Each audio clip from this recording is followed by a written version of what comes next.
Hello everyone. Happy Thursday evening, or perhaps Friday morning for some people. It's your guy Gimmick, and welcome back to Orbis Overdrive. So for those who have been asking in the chat who might not know what Orbis Overdrive is, this is our bi-weekly stream where we just talk about the last update. You know, we have an update usually going live on today. It's usually announced by yesterday. Maintenance happens, and then we talk about it today. We also do have another update that we'll be talking about as well, because on 9/2 we had the Epic Dash event started, so we also are going to be including that as part of our stream today.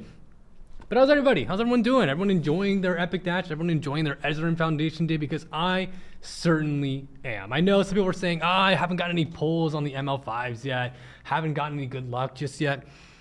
Well, we'll talk about how mine went in just a little bit, but I do hope that everyone is doing well. I hope someone's gotten, you know, any banger gear from Rift or Hunt or all the buffs that have been happening. Anyone got a new hero they've built and are excited to try out? Because I certainly have. I know a lot of people are saying no ML5s, no ML5s. Your time will come. I believe in all of you, of course. Any heroes that you guys are, you know, shooting for, maybe praying to obtain? People saying, oh, 2 ML5s. Ooh, very, very nice. Some people are saying they really enjoyed the event. And a lot of people, unfortunately, saying no ML5s. You want BMH? I do want BMH as well.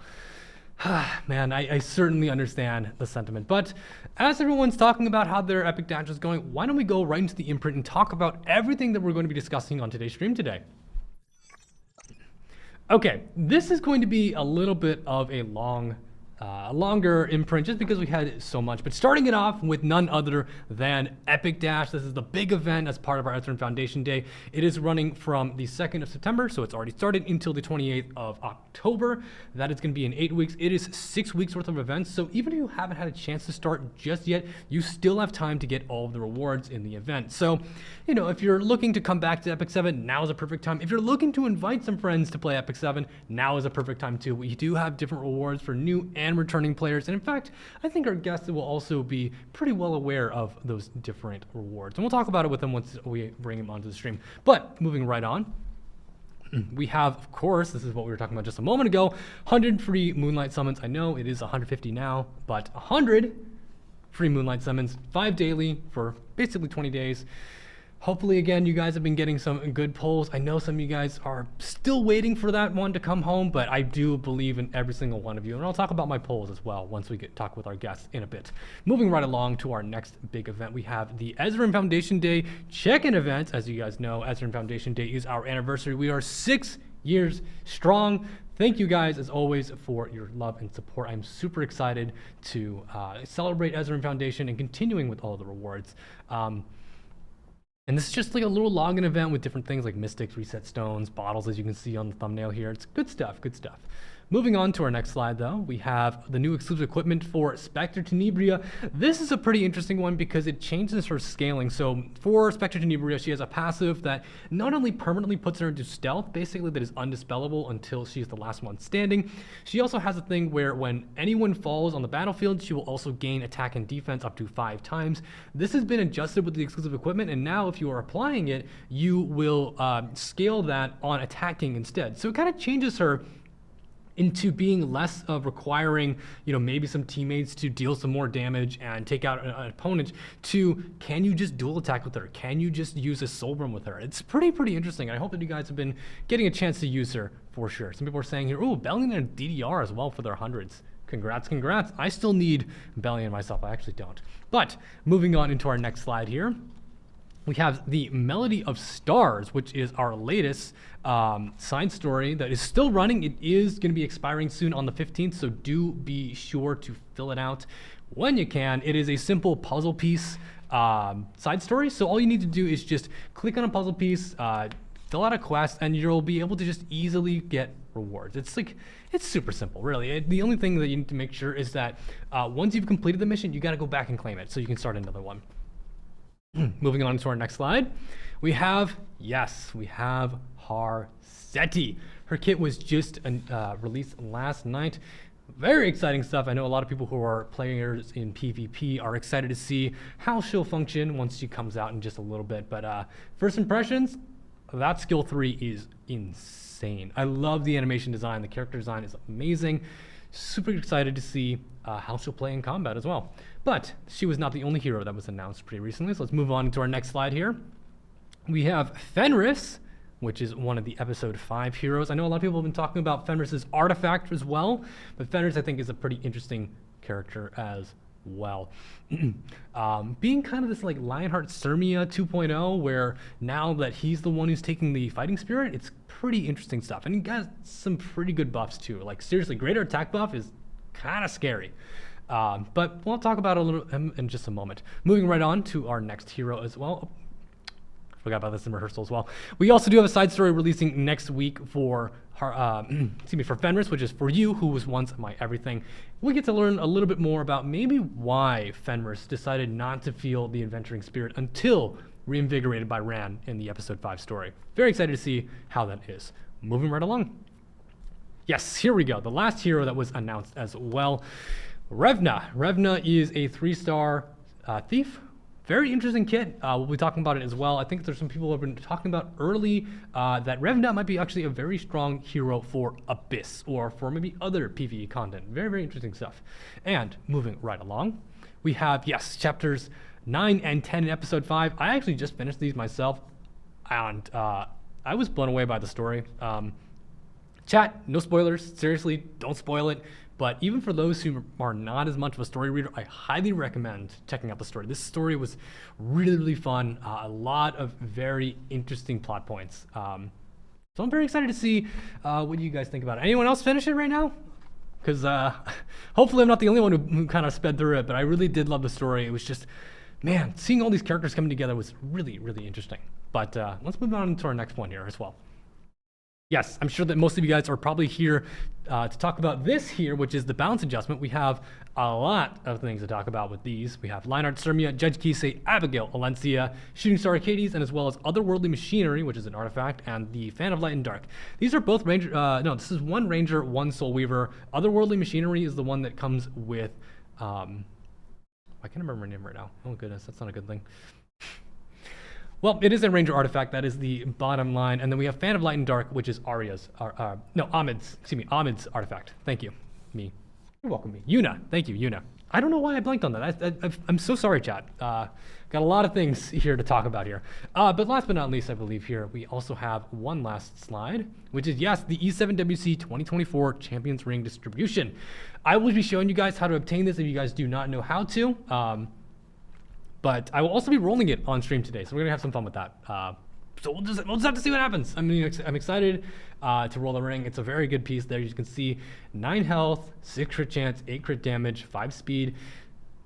Surely we won't brick, right? Surely we don't brick, right? Don't clueless me. That is my only prayer, is that I get a good roll here. I mean, I can't complain. I had some like crazy good gear earlier. I might flex that a little bit later, but anyways. As you guys know, when we have Orbis Overdrive, we bring along a guest. You guys might have already seen him in the title.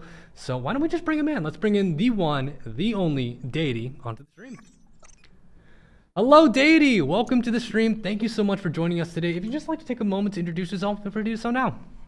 Hello, guys. It's Mitchell or Deity. I am an Epic 7 player. I've been playing for almost 6 years. I started right after release. There's actually a Europe server that came out about 6 months after the start. Wow. I am a Europe server player, but I played on global a little before that. Okay. So I don't live in Europe, but that's where I am playing. Now, in terms of my content, I used to try to play at like a high level of PvP while doing meme content. So trying to build characters on unconventional builds to play at as high of a level as possible.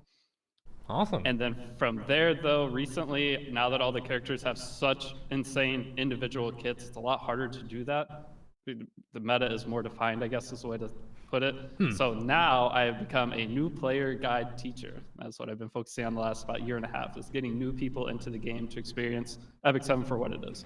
Yeah, and I'm really glad that you're part of that really important foundational community for Epic 7. You know, for our official Discord, Epic 7, official Epic 7 on Discord, we have a lot of people who are super dedicated to creating guides, and I'm glad that you're part of that. The biggest thing I think that a lot of people talk about is that new player experience, right? Like introducing yourself into the game. A lot of people are wowed by the animation and story, but they might get a little lost. They might have a little trouble figuring out, what do I do with this, or how do I work with this, right? That is always a big thing that we want to always make sure that players are being led in the right direction. So it's always great to see your guides being shared around on the Discord on top of the amazing work that a lot of our other community members work on. Now, with that said, saying that you're a player of basically 6 years, playing from since release, given that there are so many heroes in Epic 7 nowadays, do you happen to have like a particular favorite one in mind? My favorite character will and always will be Firelytica. Her original skin, just the base Firelytica, her skill 3 is what got me like big into the game. I saw that, I was like, I want to play that now. And then once her skin came out, that's just by far my favorite design character. I was gonna say, is the wedding dress like your thing? Because like in any game, the wedding dress. Just I'm never gonna get married in my regular life, so gotta pretend in game, right? Hey, as a Dragon Bride Senya enjoyer, I certainly understand. But I mean, that's great. Like, I really love the variety of content that you bring. And when it came to like the niche build, did you happen to have like a favorite one in mind in terms of like? Yes. So my favorite build of all time is actually on some of the official Epic 7 stuff. I used to play right around the edge of Legend, and there was when Briarwitch Assyria came out, I built a Sword of Judgment counterset Briarwitch Assyria, and there was one of the moments where I fought one of the top players at the time. I can't remember their name. It's on some of the old clips that are on the 7 channel. But my Briarwitch Assyria countered proc Sword of Judgment, then countered again in proc Sword of Judgment, taking out 2 of their characters because of the defense break into the second one. And as I won that fight, it had the legend thing pop up. It's one of the best clips I'll ever have on this game. That is actual cinema. I love that. That's wonderful. You see, I felt like I had a similar thing, not for like a niche build, but like kind of the cinematic finish for my season last season. I hit champion for the first time I've ever done it. I just climbed to try and figure it out, and my win into champion was a 52 turn match of me and my poor Solitaria controlling a Blood Moon Haste and an effect resistance Urban Shadow Shoe for like 30 turns. It was horrible. But it was all worth it as that champ logo just bam, like you made it. I was like, I wish I had a little bit more of a welcoming into it. But that's great. I really love that kind of content across playing niche heroes, or maybe just like lesser anticipated builds. That's always like a really fun thing. And now pivoting into guide content again, as I said earlier, super awesome stuff. So to move on into today's update, let's talk about the heroes first. So why don't we start it off with Fenris? So Fenris is the new Earth Ranger 5-star. Very interesting kit. He's got that skill 2 passive, which functions very similarly to that of Lionheart Sirmia, where if someone on the enemy team uses an extra attack, a dual attack, or a counter attack, he'll sweep in. He will attack all enemies and then cleanse 1. And then he'll build Fighting Spirit, and then a skill 3, which is like a big damage nuke, give himself greater attack buff, and then will scale based upon the health difference for him and the opponent, which is pretty interesting. So, excuse me. What are your thoughts on Fenris in his current, at least in his current state, right? Because I don't know if you had a chance to really think deeper about his kit, but wanted to get your thoughts. Okay, so Fenris, when I initially saw him, I was like, that's just a PvE character, most likely. It looks good. His artifact's great for PvE, gives you extra attack. But whenever I sat down and thought about it, actually it was like 5 seconds ago or 5 minutes ago, using him into a cleaver, if you say they pick Ran and they're going to try to Moonlight Ludwig you can pick him plus Elena, or if they're trying to do a Moonlight Luna and Soulburn, well, I guess that would suit you actually. But if you can force proc a Polytus back into you and your Fenrir can survive, he can almost become like an anti-cleave style of hero. Because you can force proc the Polytus into your Fenrir. If you can get enough damage and still survive the hit, then you can somewhat anti-cleave with him. So I think there's going to be a lot of cool things that you can end up trying to accomplish with him.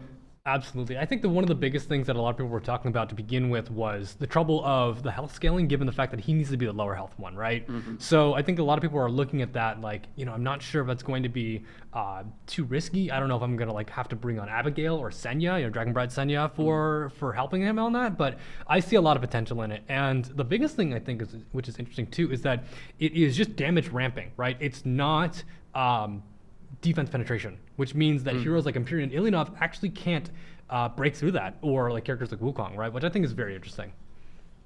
So, and then his artifact, yeah. So being kind of like, it has like the Warhorn buff of giving some attacks to your allies, and then CR pushing on an AoE. I think that's pretty versatile for a lot of rangers, right? I think some people were talking about Faithless Lidica, Naqual, Cerise even, right? There's a lot of different choices that can be made for that.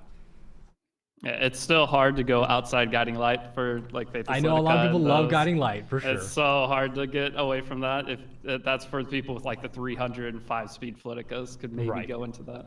Man, I wish. That's all I'll say. Man, I wish. I've been trying to roll crit chance next for ages. Nothing through. But you know, I think there's a lot of potential in that for sure. Okay, so with that, chat as well, feel free to get your thoughts in. I do have my notebook here, and I will be writing down thoughts as we go along here. Let's move into the next one, which is Harsetti. So her kit was announced yesterday. Pretty crazy stuff. And as is known, right, given that boss characters usually bring some form of just new concept to the field, right? For Archie Mercedes, it was introducing Seal. For Strays, it was tank busting, Bellion, Soul Block, Zeo, first turn securing, and now you have Harsetti with just like the ultimate pacemaker, which can honestly be a double-edged sword, I think, is what a lot of people are thinking, right? Because restricting speed of all other allies to 90% of her speed could mean so many things. You can use her aggressively, you can use her tankily, right? What do you see in terms of the potential of Harsetti? Harsetti, just especially for newer people getting into the game or people that don't have the best gear, can maybe take advantage of that just in all forms of content, RTA, Gold Wars, Arena, any of that, to try to balance the playing field to make it to where their gear can somewhat keep up with their opponents, because speed now is less of a issue. I don't think it'll really change the RTA meta at all. If anyone who is cleaving or trying to play those fast characters, they're going to pre-ban her. She's going to take that pre-ban slot. Certainly. But with that taking a pre-ban slot, that means it opens up a different pre-ban or character from what they were originally banning. So it'll change the meta, but I don't think we'll see the Harsetti effect on the meta until we get a few more characters. That's reasonable to say, yeah. That's usually how it works, is one crazy character comes out. If it's good against you, you ban it until more stronger characters come out. Certainly. So it'll be a 6-month effect. I certainly see that perspective, but I don't think that, at least in my opinion, I don't think Harsetti is what people might consider as like a hero you like first pick and you go, okay, this is your problem now, you have to deal with it. I still think that the fact that it is affecting all allies or all heroes on the field is, again, a double-edged sword. So I don't know if people are going to take a moment to slow down their gear a little bit or create slow builds to try and work with Harsetti's pacing, or if they're just going to, as you said, right, leave them kind of held up for a little bit until she's really out and ready to play. And just one thing to well say, Vicchun, thank you so much for the raid. Welcome, Raiders. But you know, any other thoughts that chat you might have on Harsetti as well, Deity? Feel free to also get your thoughts in. In terms of picking her, if you try to first pick her, especially in RTA, she'll get pre-banned or post-banned. So if you pick her and pick your whole team around her, trying to pick slower characters that are going to be more optimized on gear to get more damage out of it, and they ban that, then you have 4 slow characters that aren't going to work very well. Yeah. So meaning that if she's picking the ban protection slot, that's going to allow you, if it's still in the game, I don't know the ban protection situation, how long it's going to be here. Well, it's still here, so. Yeah, it's still here for now. So she would be one of the like core ban protection slot characters, I feel. Certainly, like, yeah. Depending on your drafts. It's hard because, yeah, like it feels like she's not a neutral pick, really. She's a very specialist pick, and so therefore you would want your specialist to go first, you know, in the draft. But it's really hard to say. I mean, some people are saying, yeah, I'm slow anyways, so. It certainly is a rotating sentiment, but I'm interested in seeing how she'll work across different builds. You know, it might be that like choking out with outspeeding might no longer be the best choice in mind, right? So we'll have to see. And then lastly, for hero choices, we had Revna, right, who's this interesting Dark Thief who we were just talking about her kit earlier. So basically the biggest things is that she's kind of a snowball unit. So if there is an enemy on the field that has less than 50% health, she has a chance to give the exploiting weak points buff to herself. That is basically just dealing more damage on your next hit and then dispelled. And then she'll also give herself a stack of promotion. And promotion increases her health, or her attack, defense, and her max health by 5% up to 6 times. So that's 30% max health, attack, and defense, which is very interesting in terms of like just scaling, because I don't think we've ever seen a mid-match max health scaler before, have we? No. So, and you know, I think your thought was that this might actually be a very strong choice in Abyss, especially for new players. Yeah. So, I mean, feel free to give your thoughts on that for now, right? One of the biggest things is just we don't have that many poison characters, and poison characters are fantastic. If we ever got a blue poison character for Wyvern, it would completely change the overall Wyvern meta. I mean, we have Alexa, but that's not. You got quite Cigarette, enough. technically. Well, she's bleed. Oh, she is bleed. You're right, actually. Yeah. I was thinking about Yeah, Cradle of Life. Yeah, so poison is super strong in the game, meaning that this character, I feel like there's one, she's going to be good in like Abyss Challenge content and Abyss content, but any content that could come out in the future with her like scaling and everything, I feel like she's just going to be a good character to build up and have ready for when that stuff possibly comes. For sure, for like potential specialty change or something like that. Yeah, well, not just how she is right now is fine. I was about to say, right? Like I already feel like she's got like. Yeah, I just feel like in the future, if for those in-game players who have already beat all the things currently, and will need something for probably the next type of future, that comes out. Abyss 130, Abyss 272, whatever floor it ends up being. Yeah, and someone did say, right, like she is a 3-star, so she'll probably have around 5-star stats with 6 stacks of promotion, which is pretty interesting. So very exciting, very exciting stuff. Any other thoughts on the new hero releases? Maybe any hopes or dreams for what you might see in terms of the potential, or? Not necessarily. I think Harsetti overall will probably be good for the game. Fenrir, I think, is going to be fun to mess with for a week or two, and I really think he's got a good enough kit that someone will find a cool way to use him. But with the 3-star, I guess I'll try to pull it on one of the new player accounts that I'm playing. Absolutely. See if it works out. That'd be cool. Awesome. And you know, when we're talking about PvP meta, I know that you are again more focused on PvP, but you did say you have a bit of experience in the past with RTA and stuff like that. So we did have some balance adjustments going through. So I'm going to quickly just, if you don't mind me, I'm also just going to peek into the hero journal here to make sure I have everything all accurate here. We did have some balance adjustments being made with Lionheart Sirmia, Judge Kisei, Abigail, Alencia, and Shooting Star Arcades.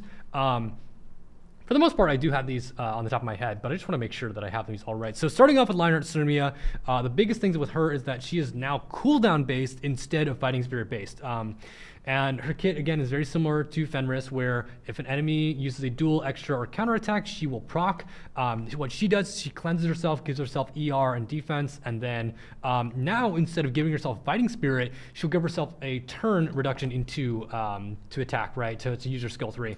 And what I find pretty interesting about this is that you can kind of pivot this into different directions, because first of all, I think it's the biggest thing is her consistency, right? Because if with the old Lionheart Sirmia, she only used to gun 3 skill 3s before she would have to lap again to use another one, right? Because the fighting spirit would expire to the point to where even if you procced on the 3rd time, you couldn't use skill 3 right off the bat. So this being a turn reset instead makes it so that she's just ready to go immediately. And someone's saying, yep, exactly. Someone in chat was going the direction I was thinking. Some people are thinking that creation and destruction might be a very fun way to use Lionheart Sirmia. If you know, again, Lionheart Sirmia by trade is a gambler. If you want to join her in that, I think that's a fun idea. But how do you feel about like this change to begin with, right? Do you think that she will be more consistent, or do you think she needed all this this addition, or?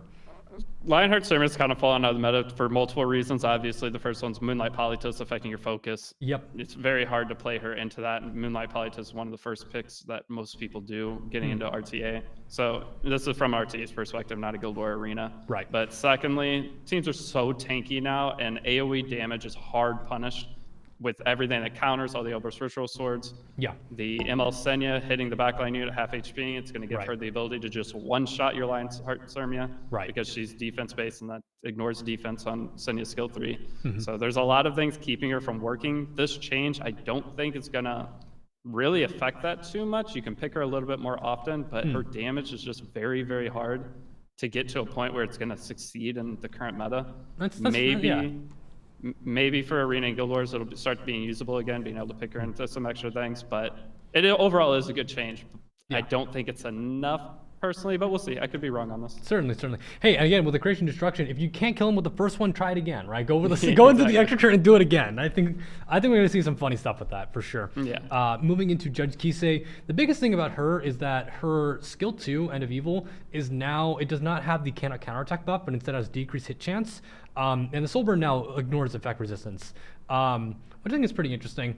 The other big thing I think that was important. Oh, right. She also gives herself CR based on the number of enemies hit. So very similar to that of Faithless Litica, right? Where she'll basically scale herself back into another turn, which can be restricted, right? But still is a very a strong tool. And the Death Break is very strong too, right? And then lastly, her imprint her imprint concentration is now critical hit chance as well. Yeah. I don't know if you cleave or if you've played highly aggressively, but it does sound like some pretty interesting changes, at least to what you had before, right? Yeah. I think overall it's good. It's just to use her, you're probably gonna need to be a very in-game player with in-game gear. I don't see succeeding too early on with her, but the changes for her I think are good. Certainly. I mean, that's pretty fair to say, chat. Again, if you have any thoughts or any thoughts on the current balance patch with the heroes that are included here, feel free to get your thoughts in. Always good to talk about it. I do have my notebook here. I will be writing this down once we're finished here today. Moving on though into Abigail. I think Abigail is a pretty interesting one because I feel like it's not major in terms of it wasn't a rework or anything like that, but it does give her a little bit of extra oomph, right? Abigail now, when the backline takes a fatal hit, she'll now cleanse the backline, very similar to ML Senya, right, where she cleanses backline, but she does grant that immortality buff, right? The other thing about her is that her skill 3 now also increases her effectiveness by 50%. So very similar to Brigas 3, where it's just okay, I can focus a little bit less on pulling effectiveness on this build, and I can focus it more into either tanky stats, offensive stats, etc., of what I want to have with this character, and I can really make sure that I get that defense break off, right? I think it's pretty interesting. So she's my favorite from the buff patch. That really? bounce for her, she's the winner for me because she's usable for new players, usable for old players, as an anti-cleave, just general unit. The ability to cleanse your backline makes it to where you can take your hard carry character, whether it's Bloodblade Karen, whether it's Janua, and you don't have to stress about getting unbuffable and having that unbuffable keep you from getting that immortality. Right. There's other things you can put behind her, but I think overall for just a general player perspective from in-game or old, or in-game or new player, I think she should overall be the most usable. Okay. I like the sound of that because again, I did preface it saying that yeah, for the most part, it doesn't feel like this was a major change, but to hear that is your favorite, it's great. Yeah, that minor change was what I've been. I'm sorry, that minor change is what I've been wanting on her for. I thought she had it already for the longest time. Then once I started playing, I was like, this is all she needs, and she'd be great. Well, there you go. Yeah, wish granted, right? I didn't really know she was actually used that much in PvE though. I do see the connection on that though.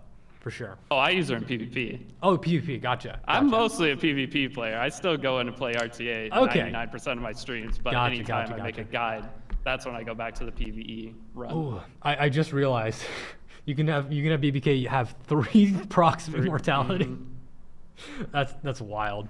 I did really like her kit when I first saw it though. Just a very interesting backline saviors are really cool. I think that it's mainly Abigail. I think Troublemaker Crows, it's kind of technically that. You have Christie, and you have Dragonbright Senya. All very interesting choices.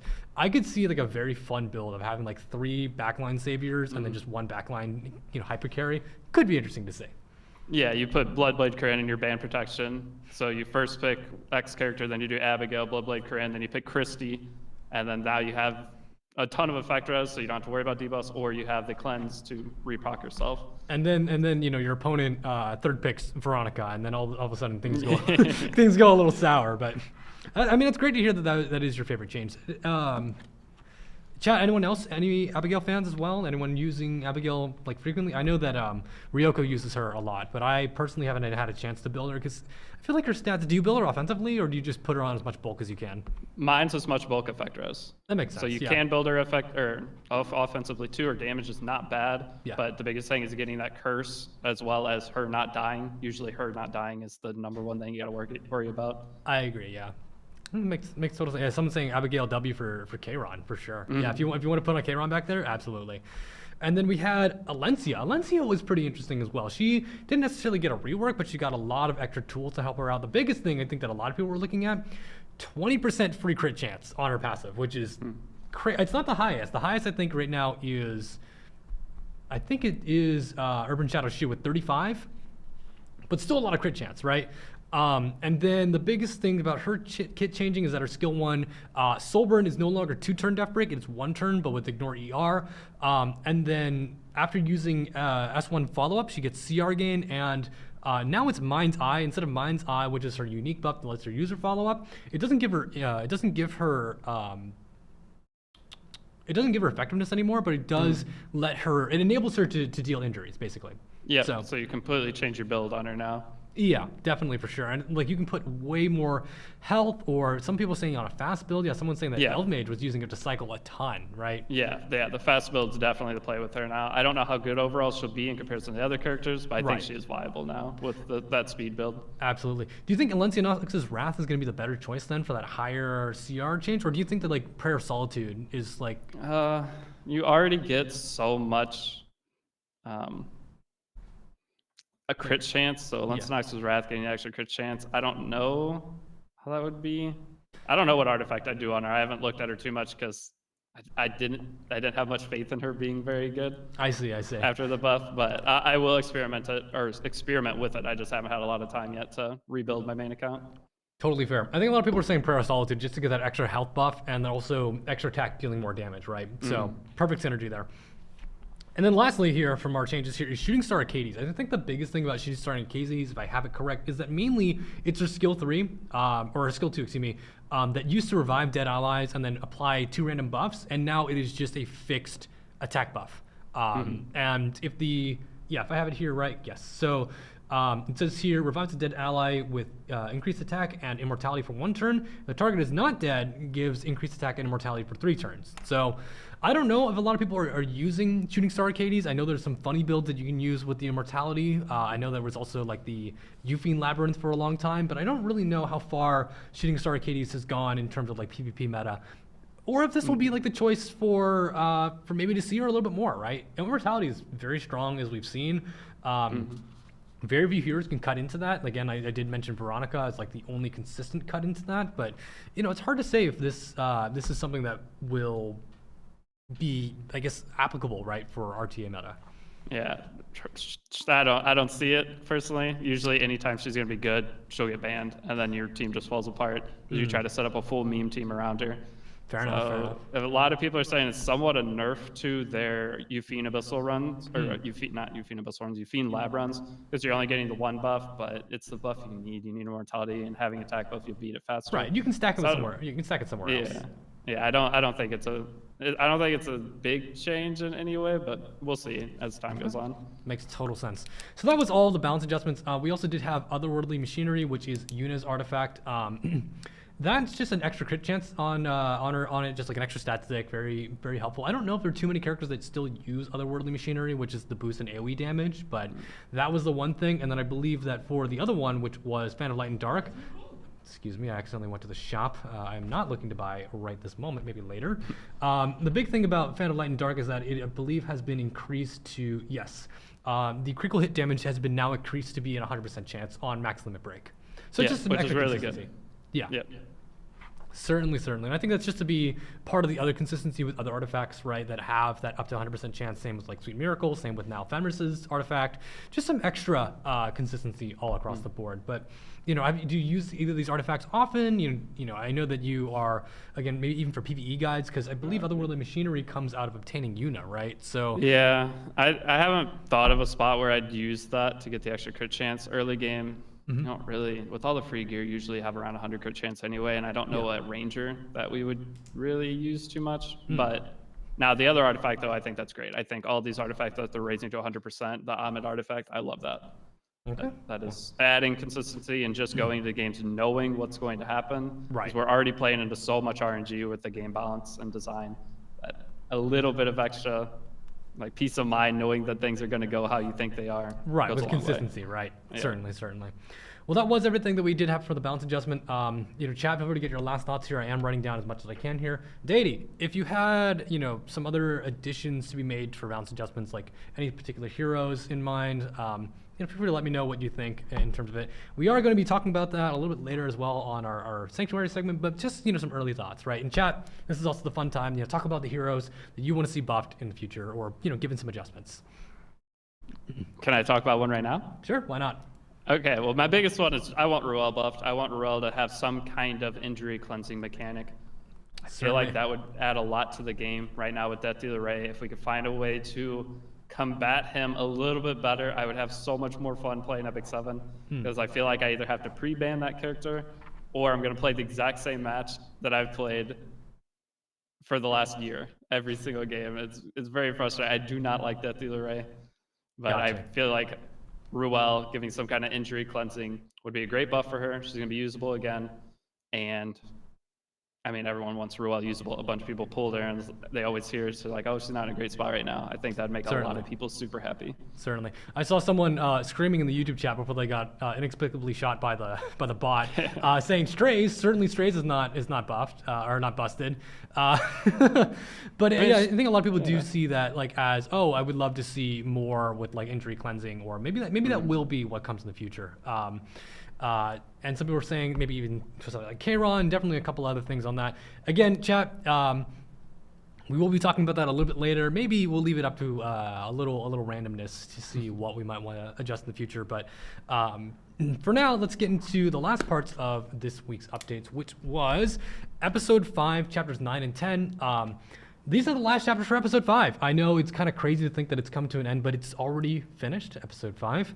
And personally, again, I really loved it. I had a lot of fun. I think you said you weren't just finished with it just yet, right? Yeah, I'm on chapter, I think, 8, so I haven't started 9 or 10 yet. Gotcha. I think I did see when you were running on the account a little earlier today. Yeah, chapter 8, I didn't read through entirely, but 9 and 10, man, you honestly do not want to miss that story. I know you said you're not like the biggest story guy, but like, man, it's part of what I really find to be part of Epic 7's like charm and appeal for sure. But what was that you said about reading the story? Oh boy. Okay, so I've played hundreds of accounts of E7 doing guides and just challenge content throughout the years. I've never even read the first story, not even the first chapter. From the moment I downloaded the game, I have smashed the skip button on anything that pops up with text. Oh, man. I play video games to click buttons, not to read books. You can click buttons to progress the reading. Come on. I know it's Jokes good. aside. One day I'll read it. Jokes aside. I'm waiting for an anime. That's the idea. I don't read the story. We're playing it though. That's the whole thing right now. We're currently playing it, so it's good. It's good to sit down and read. I'm not a big book reader myself, but when I can sit down and enjoy some nice story, I will. And that also comes with another episode of Tree of Genesis and the other puzzles. I am currently stuck on one of the last ones. All the other CMs know this. I was molding very hard on the last one. I just couldn't figure it out. I was just like, I don't know what's supposed to do to get this in 35 turns, but I'll get it. Mark my words. But yes, I really did enjoy the end of episode 5, and yeah, that means that episode 6 must be starting up at some point, right? Like, are there any heroes you'd want to see in episode 6, or like maybe making an appearance? I don't know if I want to spoil this, but episode 6 is all about Brynus, so that's why we never got a banner for her. She's going to be the main character of episode 6. We get her for free. I'm not spreading misinformation on the internet. Do not take his word. Do not trust this man. Trust this man for his guides, not his story content. You heard him. He doesn't even read the story. Yeah, but we need Brynus, so maybe Brynus. I see. Yeah, she's the main character. Certainly. Okay, so last but not least, just all of this has been going on. Epic Dash. This has been a unprecedented event in terms of the amount of scope, rewards, scale, everything, and it's just a lot. We were talking earlier about the 100 ML pulls, not ML5. I wish. The 100 ML pulls on top of buffs being active every day. The Goblamu new form of getting gear for new players, and for the experienced players, we have the Rift treasure chests. And knowing that you're a new player, right, or new guide creator for new players. There we go. That's the word.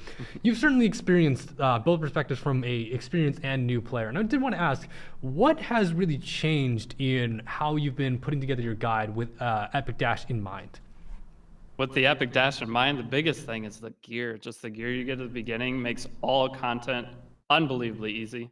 So all the story, as long as you know what to do and where to progress, it's hard to, everyone always talks about bricking an Epic 7 account, spending resources badly. You get so many free things right now that I don't think you could ever feel like you messed up your account. It is that good. This is the best time I've ever seen to play any gacha game, getting into it. I'm glad Not that sponsored. I'm glad that we agreed on that. I think it's like now is like the perfect time to really get into Yeah. Epic 7, especially if you have friends who might have been interested in Epic 7 or you want to share with Epic 7. This is like the perfect time, and it does continue on into. How far does it go into? It goes until basically late October. End of October. Yeah, and it gives you basically 2 weeks of buffer to get all the rewards if you were doing it day by day. So, now's the time to maybe hurry up your friend, telling your friends to try out this game or, someone to come back, right? But with that, right, ML polls, right? Any good luck on your end across all the accounts that you've been testing out? Okay, so my main account, I pulled Architect Leica Okay. yesterday. That is the hardest thing of being an in-game player. I have every character, almost everything's triple S. So even the selectors, I don't know what to take on them. And Okay. like the Moonlight event, pulling anything, I get coins, which is cool. I can buy some gear with that. But for an in-game player, this event has been kind of weird. I'm pulling a second Polytus, I'm pulling different things. But in terms of the pulls, I got Architect Leica, and then on another account, I did get Commander Pavel, and I got Ambitious Tywin on that Ooh, account. good And choices. it's Yeah, great for on the PvP stuff, 7th day. Yeah, playing. awesome stuff. For me, like I've gotten some good pulls here and there. I did get faked out earlier this week where it was a 5-star Soul Weaver, and I was like, yes, Blood Moon Haste is mine. And then it was Desert Jewel Bazaar, and I was like, okay, that was on me. And then the next day did the same thing, but it was Blood Moon Haste. He did come home, thankfully. I built him like just right away. I'm so low on runes. I'm actually farming that as part of my epic dash right now. I'm just like, I need more epic runes. But I'm happy. I'm pretty content. That's just how it is sometimes. But I hope that everyone else is enjoying their ML3 pulls. What do you think about the Gobblemoo stuff? What do you think about the gear that you obtained from that? Because you are getting a ton of free gear from Epic Dash, but is that another way to solidify an account? Yeah, so early game, farming that 10 goblin a day, you don't want to farm past that. I don't think it's worth spending 20 stamina for a charm. I don't like that value, but an original 10 runs of it, getting the guaranteed piece of gear, that gear is so cheap to upgrade. At the beginning of the game, the biggest gatekeeper of a new account, which I would like to bring up, is right side charms or accessory charms. Right side charms. Necks. If we could just find a way to give a little bit more of that to new players through something, we've already made it better. You guys have made it better with the special operations. That gives a lot. Right. But that is the hardest thing. It's the biggest gatekeeping thing for people being able to fully build and progress their accounts, even if they want to super grind. Because even the packs, it's like a big hard to bottleneck. spend money. Yeah, it's even hard to spend money to get those charms. And some people were saying the Destro crit week on like week 2 gear is pretty helpful as well, like for players. The pre-level gear is really nice. Pre-level gear we always appreciate. I know that they did try out the charm rebate a while back. I don't know if that's still running for newer players, but I remember that was like a very important thing for me. Was like to encourage people to enhance gear and stuff like that for sure. Yeah, a lot of people were, again, I think a lot of people overall are pretty excited about Epic Dash, which is what is very exciting for me for sure. Oh, it's the greatest thing of any gacha. Whenever I saw that Friday night, I was like, oh my god, I'm about to have the most fun month of my life. Man, when Harsetti took over E7WC in general, I was just like, oh, what's going on here? What's going on here? So I was super excited to see what was coming out for sure. But that's everything that we had for these past couple of weeks. I know that was a longer discussion. We had a lot to talk about, but I do want to at least get our Sanctuary segment here, which is, last time when I had Divine on as a guest, we tried a little segment called the Big Wheel of Balance, and I thought that a lot of people really enjoyed it. So why don't we do it again? You do have a lot of experience, you said, as like a late game RTA player. So what better time than now than to talk a little bit more about character balance, especially with the balance adjustment that just happened. Why don't we give our own shot at balancing heroes? So if you'll wait here for just a moment, roll the music. I'll be getting up there in just a moment. All right, hopefully you guys can hear me pretty well. I cannot see Chad right now, so praying that you guys can hear me well right now. But welcome to the Big Wheel of Balance. This is just a little segment that I put together with this very fun wheel here. We've got a bunch of different names across the board of Epic 7 PvP characters. Some very, very popular, others not as, for different reasons in terms of meta popularity. So what I've done here is that if this character is written in this color here, we're going to take the challenge on of nerfing the character a little bit. And if it is this color here, we're going to take on the challenge of buffing the character here. And so just to go down the line here, I'll start all the way here. Any 4-star covenant basically means, any ice, earth, or fire hero in the 4-star grade. I'd say underused. Again, as I said last time, if you choose Sid, I'm gonna kind of be a little confused, but we'll see what happens. We also have Navy Captain Landy, Royal of Light, New Moon Luna, Kane, Blood Moon Haste, any underused specialty chains, so any character who has a specialty chain that currently isn't being utilized too much in the meta. This could be stuff like Leaf Ruzid or maybe like Shepherd Jenna. You know, the choices are there. We'll definitely talk about it if it lands on it. In addition, we have Naqual, Peacemaker Furious, Lua, Twisted Eidolon Kayron, Laya, Fallen Cecilia, and Janua. So, Deity, are you ready for me to give the wheel a spin? We'll just see what comes out here, right? I hope so. I hope so. I mean, if the wheel falls over, I guess that means I can't do anything. But let's give this a shot in 3, 2, 1, and spin. Laya. I don't. No. This is gonna be interesting because I feel like Laya, at least for me, I used Laya so much. So it's a little hard for me to say that. Oh, I think this character's a little unbalanced. You know, like this character might need some adjustments. But we'll give it our best shot. We'll talk about her kit right now, especially in the current metagame, and just see what we can do to retune her. Now, this is the nerf slot, so that means that I will be replacing this with a different hero of your choice. Do you have any hero? Do you think that is currently not on the list that you might want to add for our next guest to potentially talk about? I might have to actually think of that one. Ooh, I'll give you a second. So it'd be a character to nerf. That's correct. This would be a character to nerf. I mean, is Death Dealer Ray not on that board somehow? He's not on that board right now. Slap that thing up there. All That right, thing give me a should be moment. nerfed already. All right, give me a second. Get Death Dealer Ray on that board. All right, let's do it. I'm gonna just erase this here.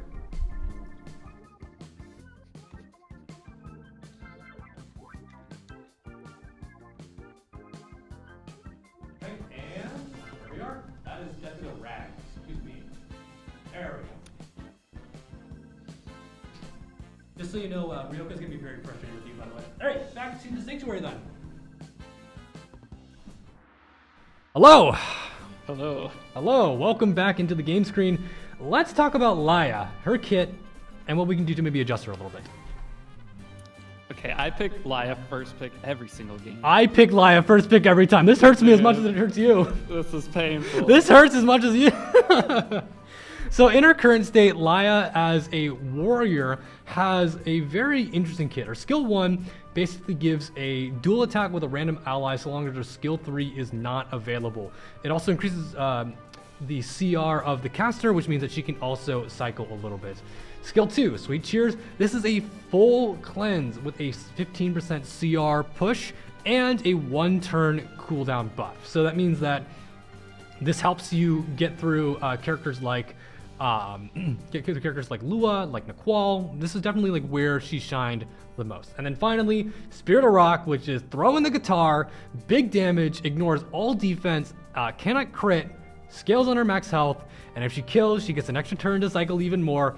And the biggest thing about this is that it is a countdown skill, so that means that over time it goes less, over time her skill will build up and then she'll be able to use it. And when it's not ready, she'll also decrease the cooldowns of all of her other skills by 1 turn, which means that even if she gets hit by Naqual, she can still come back and then cleanse everything off and give that boost one more time. So I know, again, you and I, definitely big fans of Laya. How are we going to change her? And again, just with context, this was like a couple weeks before Empyrean Ilyanov came through, so that's also with this context in mind of why she's on the board. But let's just rip the Band-Aid off and talk about it, right? Okay, my first thing, the most fair balance to her would be making her soul burn a 20 soul burn. 20 soul sword burn for the extra damage? Yeah, for the extra damage. And then keep everything else the same. I think that'd be probably the most fair thing on there, so that way she's still basically doing her full kit. But you can't spam that 25,000 damage. You're spamming 17,000 unless you play that match out properly to save up souls for this opportunity. Gotcha. So soul burn to 20 souls instead. Do you think that should include the extra turn with it already? I do think so. I think I think 20 soul burn late game, not having to soul burn anything else throughout the match because it takes 4 turns for her to get there. With RTA, the meta's usually generally fast after 4 turns. That makes sense. Your board's going to be looking kind of destroyed. So if you save up all your souls for that opportunity and that's your win con, you should be able to end up getting the extra turn and still cycle back. But the thing is, once you cycle back with the extra turn, you're not going to have another 20 souls, meaning that her damage is going to be less on the secondary S that you get. It is kind of ridiculous in how much that health, that scaling is on the extra damage. Because like I know I've had it where like you play against like a arena team and they use skill 3 and it does like maybe maybe 16K sometimes, Yeah, but like yeah, 20, 16K on a high 24K stream. on that thing is ridiculous. And I'll actually, because I have all my skills maxed out, I will also just bring up my Laya as well. Like I personally, I build her very aggressively. Don't mind the 75 helm. It's actually like kind of decent, so I'm just holding that there. Oh, I have two 75 pieces on mine. It was Mine looks very originally, similar. yeah. This piece was originally on someone else. If I actually go and check where's my health set stuff? Yeah, I currently have it on Blood Moon Haste because I just pulled them, right? So that's what this used to be here. Okay. But yeah, this is what I build her on, right? Sweet Miracle obviously is a very strong tool as well. It helps her, retain her cycling. But I definitely think that a lot of people talk about the Spirit of Rock being like the biggest part of why she's so incredibly strong. And I know that for a while, the biggest thing was like, if you can't injure her down, if you can't, hit her down, you could just have this team that basically was just focused around Laya is my DPS, and she will kill you, right? She will, even with Frenzy on, she will blow your team up, right? I've won so many 1v4s with Laya. Since her I have release. too. I certainly know that feeling. So, I mean, I feel like that's like the easiest way to like really consider. So just 20 souls, make it a higher investment, right? Yeah. To push it through. Do you think that the CR gain on skill 1 also plays into why she might be very strong, right? She cycles. She's already, again, I already build her 270, right? She's already cycling. Mine's pretty 285. Oh so my mine's God. Zooming. Yeah. Yeah. Some people were saying But- Laya's Dark Corvus 2.0. Yeah.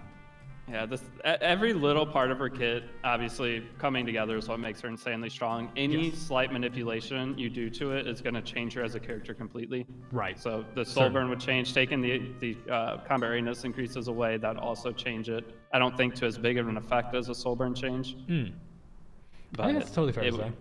It does. I mean, the 15% over, it takes you 4 turns to get to her skill 3. So if you're using that skill twice, you're going to be 30% behind once you get to reach 4th turn. So that could make the difference in a game too. Certainly. Now let me also play this on its head for a second though.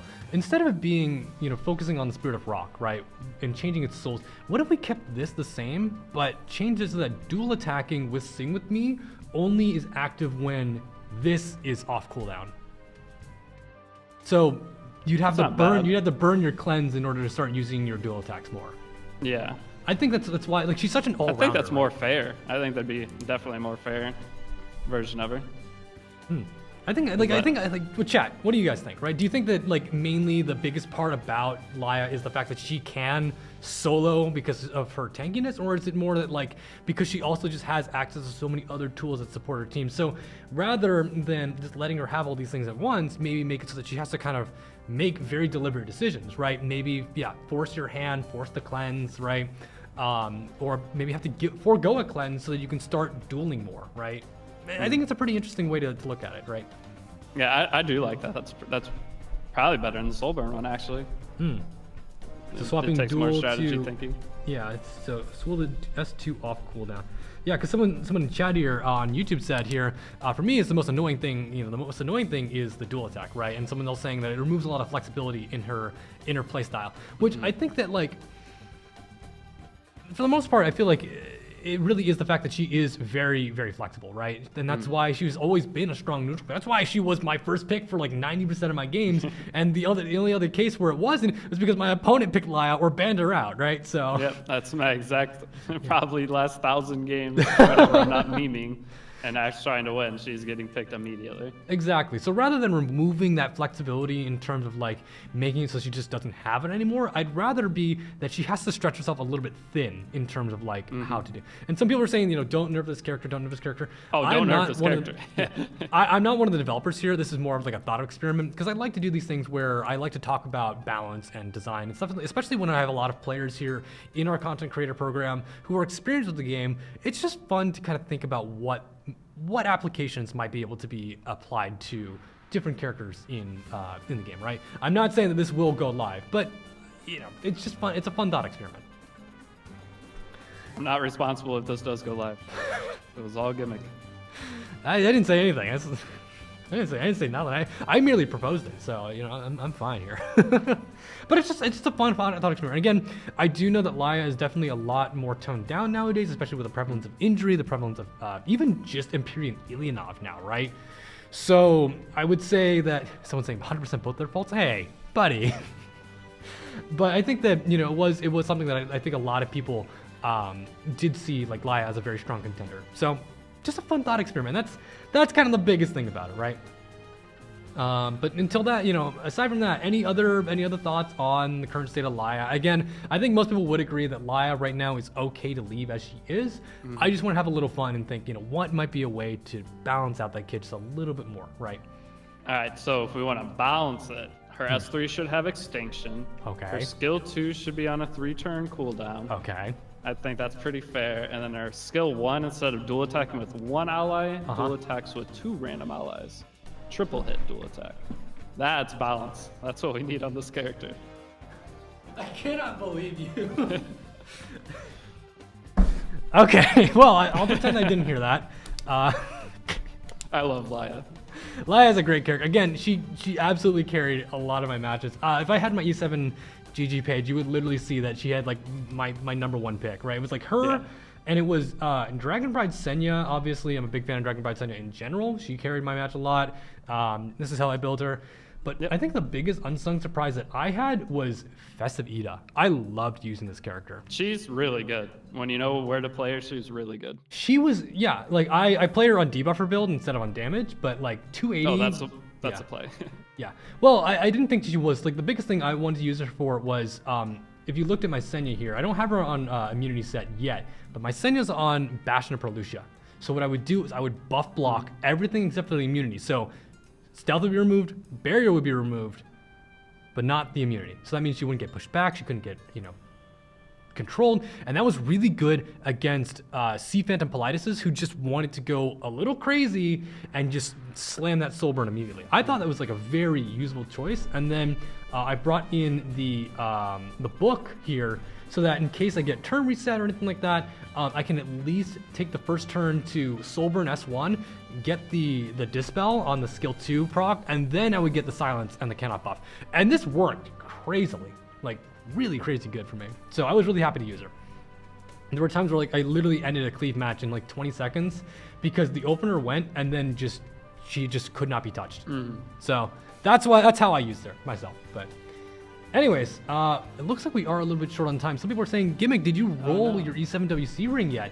I did not. I saved it for stream because I did want to talk about how you can obtain the ring. So as you guys saw earlier in the stream today, the E7 WC ring for Hazama Ray is now available to be obtained. So if you want to go claim it right now, which is a very, very good ring, the first thing you do is you go to your arena tab here, go to World Arena, head to the Hall of Fame here, E7 WC, and there it is right there. You just touch that and bam, it's yours. Okay, well, I guess it's time to go and see how this turns out, right? Good luck on the ring roll. Oh, thank you for the upgraded charm pack. I don't need it right now, though, thankfully. Just gonna send it. You going all in? Oh, going all in. Going all in. I'm gonna tap this. I'm gonna walk off screen. Don't say a word, all right? 3, 2, 1. I don't know if you can see it because did it give the refund? Let's see here. You said not to say a word. Don't say a word. That's not bad. 14 speed usable. We take that. Little low. We absolutely take that. Little low on the gear. Nope. I didn't say anything. We take that. We take that. We take that. And I'm not gonna reset it. I'm not gonna do anything. We take that because I don't think RNGesus is gonna give me anything at all, as I showed you on stream. I don't think the game's giving me anything since this piece exists now. So I think I'm gonna be happy with 14 speed. Totally not totally not another flex, but I'm very, very happy with my gear right now, to say the least. So I'm all good here. It's not cope, it's just karma. It's good, it's bad, it's a little of everything in between. That's all I'll leave it as. I think my other WC rings are also okay. Yeah, here's all my WC rings. Basically 14, the exact same ring. 5, 13. This one was good though. Like, I can't complain. I literally cannot complain. It's free. It's a free piece of gear that's used. Exactly, right? It's free. It's there for you. Nothing else about that. And the 52 ER, right? The 52 ER is crazy, man. That's the one where I'm like, okay, maybe things are pretty good right now. I've been getting some other like decent pieces here. Anyways. I think that is unfortunately all the time that we do have for today, though. I did want to roll that on stream, so I'm glad that I did it here. Perfectly happy with it. But Deity, Thank you so much for joining us today. There was a lot of stuff to talk about. I'm glad that you were able to keep up on the pace of it. I know we had like basically 2 weeks of updates to talk about, but I was really excited to talk about it with you. And I had a lot of fun. Just, I mean, the perspective you bring are great. You know, especially from the new player's perspective. You have a lot to share, and I was really glad to have you on as a guest today. Oh, thank you for inviting me. It's been feels like it's been a long time since I've been on here. Well, we're happy to have you back for sure. If you'd like to talk about where you stream, where you create your content, feel free to share that now. We'll also try to give you a shout out on Twitch, which we've done right now. So be sure to follow them there too. Okay, I stream on Twitch. I got the username Deity, which is pretty cool.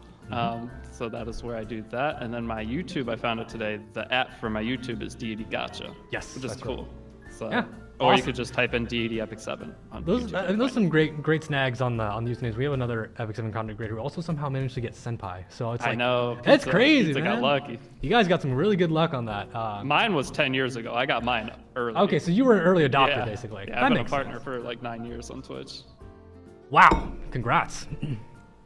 But that is about everything that we do have for today. We will be back in 2 weeks with our next Orbis Overdrive. Again, thank you guys so much for joining us today. I had a blast playing, not playing, well, I guess we played a little bit, but talking about the update, everything that's super exciting for the future of Epic 7. Do not miss out on our next stream. We will be back with another Orbis Overdrive. This has been Gimmick, Deity. Thank you again once more, and we'll see you all in the next episode. So take care, everybody.